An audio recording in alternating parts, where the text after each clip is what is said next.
Je suis ravi de vous retrouver. Donc, nous sommes avec Brice Hortefeux. Bonjour, bienvenue. Bonjour. Les questions ne manquent pas ce matin. Il y a évidemment des questions à caractère économique. Le budget de la France qui, pour la première fois, pourrait être retoqué par Bruxelles. Les prévisions extraordinairement pessimistes de Valéry Giscard d'Estaing sur l'état de la France. On va commencer par l'actualité politique concernant Nicolas Sarkozy.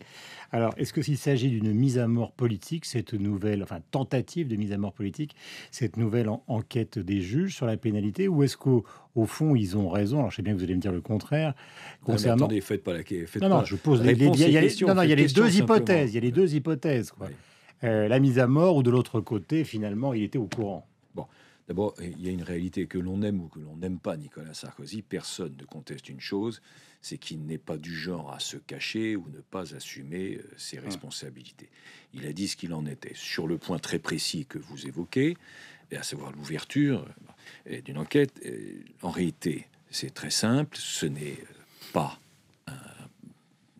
une affaire, d'abord. J'observe d'ailleurs que personne ne le dit. Ce n'est même pas d'ailleurs une question d'ordre moral. C'est un point de droit, et un point de droit que les experts trancheront. Voilà, c'est aussi simple que cela. Oui, dans l'arrière-pensée des juges, il y a quand même cette idée qu'il était depuis le début au courant de l'affaire. C'est-à-dire qu'il était au début au courant de Big Malion, au début de la double facturation, au courant du fait qu'il s'était peut-être arrangé avec Copé pour que l'UMP paye Oh là là, mais son là, ça fait amende. beau, ça fait beaucoup.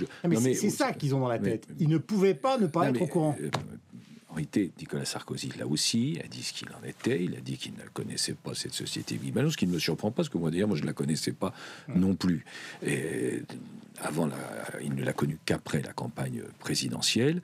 Il n'y a pas d'éléments d'ailleurs particulièrement nouveaux. En réalité, vous m'interrogez sur ce sujet, mais comme s'il y avait quelque chose de nouveau. Non, il n'y a pas rien de particulièrement nouveau, si ce n'est que ce qui est indiqué dans la presse, et je ne sais pas d'autres éléments que cela naturellement, c'est que l'activité de cette société avait débuté dès 2011. Mais donc je ne comprends pas alors à ce moment-là la cohérence, parce que si ça a débuté en 2011, c'était pas dans le cadre de la campagne présidentielle, parce que la campagne présidentielle c'était janvier 2012. Mais là, ils se demandent pourquoi l'UMP a payé les pénalités de Nicolas Sarkozy. Non, mais ça, je viens de vous répondre. C'est un point de droit. J'ai compris. C'est un point de droit. C'est ce que les experts tranchent. Voilà. Mais d'ailleurs, quand les adhérents, les militants se sont mobilisés pour cette situation inouïe, puisque les comptes de campagne de Nicolas Sarkozy avaient été validés pour plus de 95 ou 97%, et simplement sur ce dépassement, je vous rappelle que Nicolas Sarkozy est le seul des candidats à ne pas avoir bénéficié de remboursement. C'est une campagne qui n'a pas coûté un centime aux contribuables. C'est pour ça, c'est ça la réalité. Je vous pose la question, j'allais dire à caractère judiciaire et politique. Est-ce que vous considérez ce matin qu'il y a un tel acharnement qu'on est dans une phase d'une mise à mort et puis téléguidé par qui? En tout cas, il y a une certitude. C'est que jamais dans notre histoire, un homme public n'a été autant ciblé et visé. Jamais dans notre histoire, la situation d'un homme public n'aura été autant analysée, disséquée, décortiquée. Et moi, je suis convaincu d'une chose, c'est que ce sera une force pour Nicolas Sarkozy. Qu'est-ce qu'il a dit hier au meeting? Ça va renforcer ma détermination. Oui, mais sa détermination, je pense que ça sera une force pour Nicolas Sarkozy vis-à-vis des Français, puisque finalement, jamais quelqu'un n'aura été autant examiné, jamais quelqu'un n'aura été aussi transparent. Mais Brice Hortefeux, depuis le mur des cons, est-ce que vous avez le sentiment qu'il y a un lien, que les juges évidemment réfutent, entre eux et le pouvoir politique actuel? Et donc en tout cas, ce qui est sûr, parce que j'ai donc aussi... On est quand même en pleine campagne. Non, mais j'ai eu cet honneur d'être participé au mur des cons. Je vous rappelle qu'on avait mis sur ce mur d'un syndicat de magistrats, un syndicat important de magistrats. D'ailleurs, comme dit Nicolas Sarkozy, c'est le mot qu'il a utilisé, la tête de gondole, lui-même étant tête de gondole dans ce mur des cons.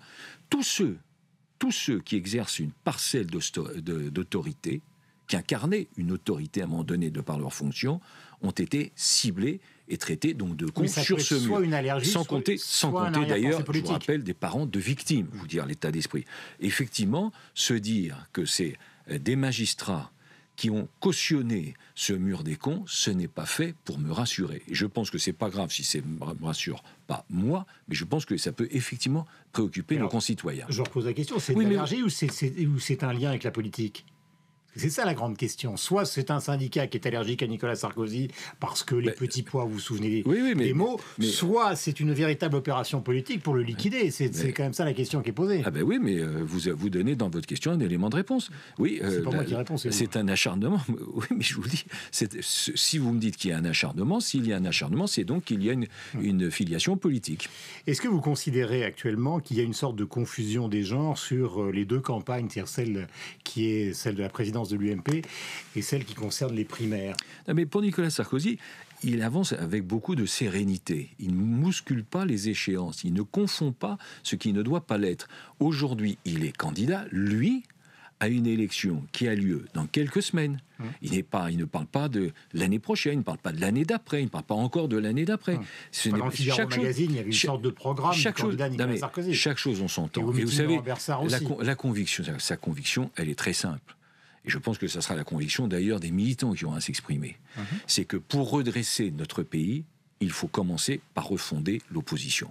Aujourd'hui, quel est le problème? C'est que dans notre pays, il y a un gouvernement qui gouverne gouverne très mal, et il y avait une opposition qui, pour différentes raisons, ça ne sert à rien d'accabler les uns les autres, était inaudible.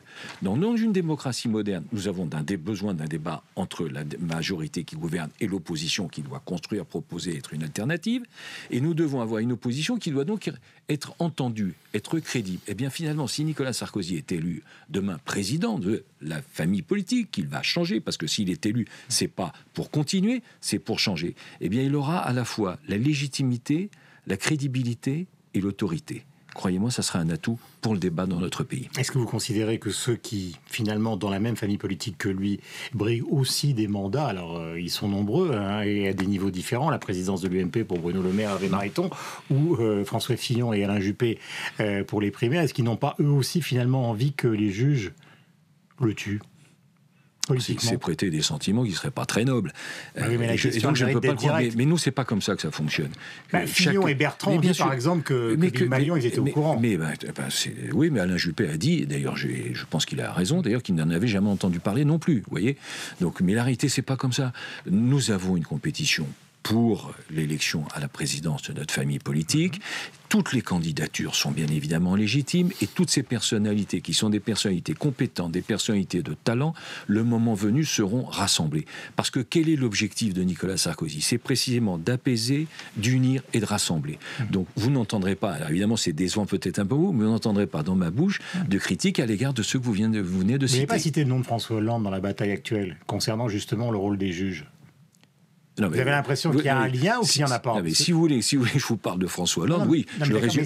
On va parler de François Hollande, de la gestion du pays et des propos de Valéry Giscard d'Estaing. Mais est-ce que vous considérez que dans les affaires judiciaires, il y a une main qui rôde? En tout cas, j'observe, je ne sais pas s'il y a une main, en tout cas, il y a une parole. C'est que François Hollande avait pris 16 engagements, en quelque sorte, moi président. Il n'en a tenu aucun, y compris dans ce domaine-là. C'est la réponse. Voilà. Est-ce que Valéry Giscard d'Estaing, qui sort un livre, l'ancien président, que Nicolas Sarkozy voit beaucoup en ce moment, c'est vrai ou pas? Oui, il le voit très régulièrement. Il est toujours très heureux d'ailleurs de le rencontrer parce que l'expérience, l'analyse de Valéry Giscard d'Estaing sont à l'évidence utiles. Et j'ai moi-même eu d'ailleurs l'occasion de travailler à ses côtés puisque j'étais un de ses élus régionaux pendant la période où il était président du Conseil régional d'Auvergne. Donc effectivement, ça c'est un atout.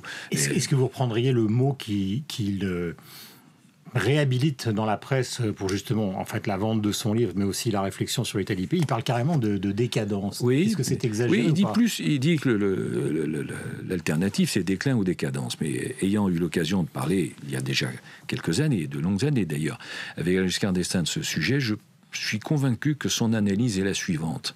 Oui, notre pays est réformable, ce qui est indispensable. La réforme est un mot qui fait peur, mais la réforme est indispensable parce qu'elle a pour objectif de préserver ce qui fait notre particularité, notre situation de 5e puissance du monde, avec tout ce que cela suppose et ce que la permet comme protection sociale et ainsi de suite.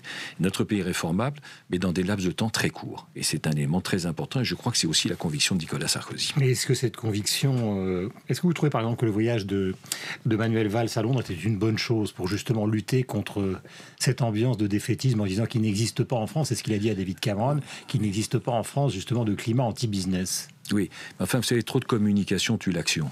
Et donc le Premier ministre est sur tous les médias, sur tous les sujets, sur tous les thèmes, sur tous les pays, mais en réalité, c'est pas ça qu'on lui demande.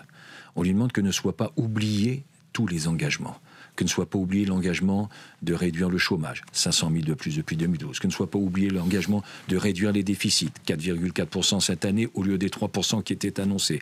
Que ne soit pas oublié l'engagement de réduction de la dette. Nous serons à 2000 milliards. Oubliez l'engagement de ne pas augmenter les impôts. Je vous rappelle que selon le syndicat national unifié des impôts, c'est pas forcément ma tasse de thé, mais là, je suis très heureux de les citer. Entre 37 et 40% des contribuables voient cette année leurs impôts augmenter. Alors on nous dit l'année prochaine c'est mieux, mais on nous a déjà fait le coup plusieurs fois. Donc voilà la réalité aussi de ce que fait M. Valls et ce que fait son gouvernement. Est-ce que vous considérez...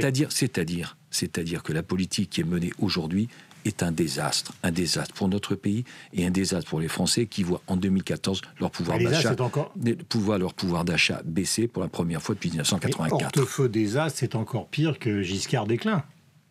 Non, parce qu'un désastre, ça peut se corriger. Un déclin, il y a un côté qui paraît irréversible. Ce matin. Non, pas tout. Je dis le déclin, c'est quelque chose. Moi, je me souviens, en tant qu'ancien prof d'histoire, le désastre, on parlait de 40 comme d'un désastre absolu. Ben oui, parce que vous confirmez finalement tout à fait ce que je dis, c'est-à-dire qu'après, on peut se relever. Donc là, je dis simplement que la France est en une situation de désastre, mais qu'une autre politique permettrait d'autres résultats. Et d'ailleurs, vous l'observez, puisque nos voisins européens, il ne faut pas forcément puiser à côté de tout comme étant une référence, mais nos voisins européens, que ça soit le Royaume-Uni, que ça soit l'Espagne, que ça soit un certain nombre de domaines d'Italie, que ça soit la Pologne, ou que ça soit l'Allemagne qui maintient son niveau, ont des situations qui sont très différentes. Donc il n'y a pas de hasard, c'est la conséquence d'une politique. Et une autre politique donnerait d'autres résultats. Dernier point, Brice Hortefeux. Alors évidemment, l'actualité est toujours un peu dans la même thématique. Bruxelles qui s'apprêterait peut-être à retoquer le budget de la France le 15 octobre prochain, si on ne trouve pas. Donc il nous reste 4-5 jours, 8 milliards supplémentaires d'économies. Oui, mais écoutez, là aussi, c'est une situation absolument incroyable. J'ai l'impression d'apporter de l'eau à votre moulin, mais c'est l'actualité. Mais c'est la réalité. Vous savez que Bruxelles, la Commission européenne, a la possibilité d'émettre des avis. Et ce qui se dessine, c'est un avis négatif. Pourquoi ? Parce que le déficit structurel serait 4 fois supérieur à ce qui était demandé. Eckert, le ministre du Budget, dit on ne fera rien. Ils ont déjà fait beaucoup, mais dans le mauvais sens. Donc c'est un signal extrêmement négatif. À ma connaissance, d'ailleurs, il n'y a qu'un seul pays, qui était assis touché par un avis négatif, c'est l'Autriche. Un seul pays sur les 28 dans la construction européenne. Eh bien, c'est un signal supplémentaire que, décidément, on ne va pas dans la bonne direction. Merci Brice Hortefeux d'être venu ce matin sur l'antenne de Radio Classique et donc de LCI. On va retrouver Magali sur LCI et Sophie Paolini sur celle de Radio Classique. Bonne journée à vous.